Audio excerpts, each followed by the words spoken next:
Yes, my name is Sara Arroyo and I work at Karolinska Institute at the Center for Cervical Cancer Elimination. I am the metagenomics coordinator, and what I do is I design, develop and validate bioinformatic tools and pipelines so we can study the metagenomics. That is everything that we can find in a sample that is not human. So bacteria, viruses, fungi, etc. Well, it's quite different from what we had before.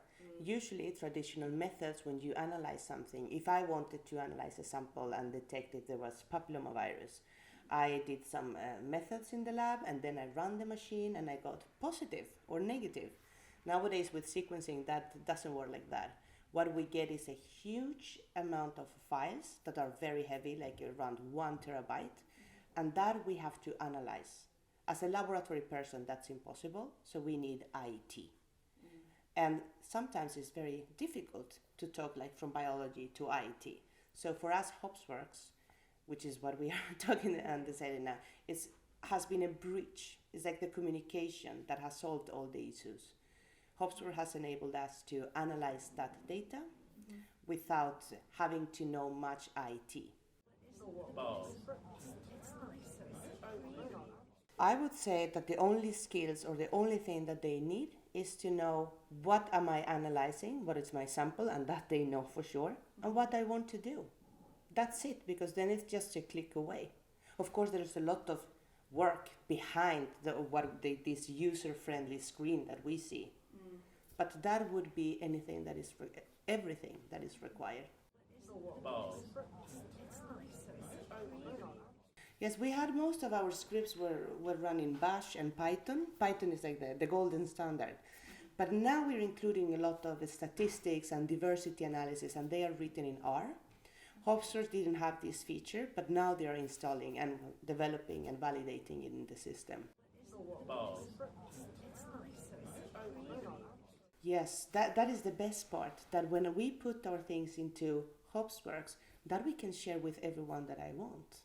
So anyone that is like, for example, in Africa or in Japan, or well, I'm just going to like different parts of the world, they can come in and analyze the data without us needing to transfer the data. Because imagine how much time it could like take us to send some files, like 1 terabyte of data to another institution and be moving the data around.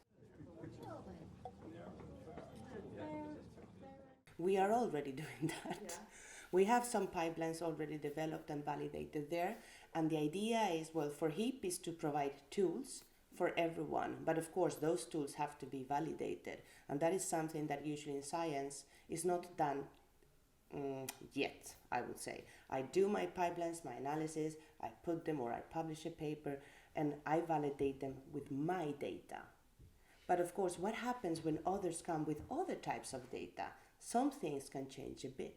And that's what we are doing now with our partners, with Stanford, Finland, Poland, and the different partners that we have here in HEAP.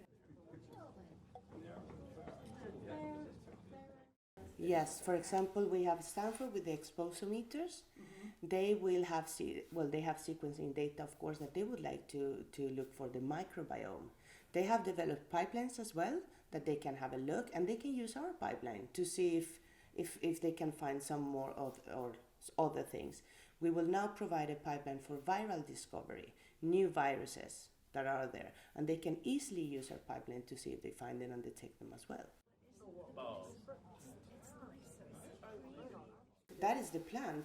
So I bring my data and I analyze it with their pipelines. They bring their data and they analyze it with my pipelines.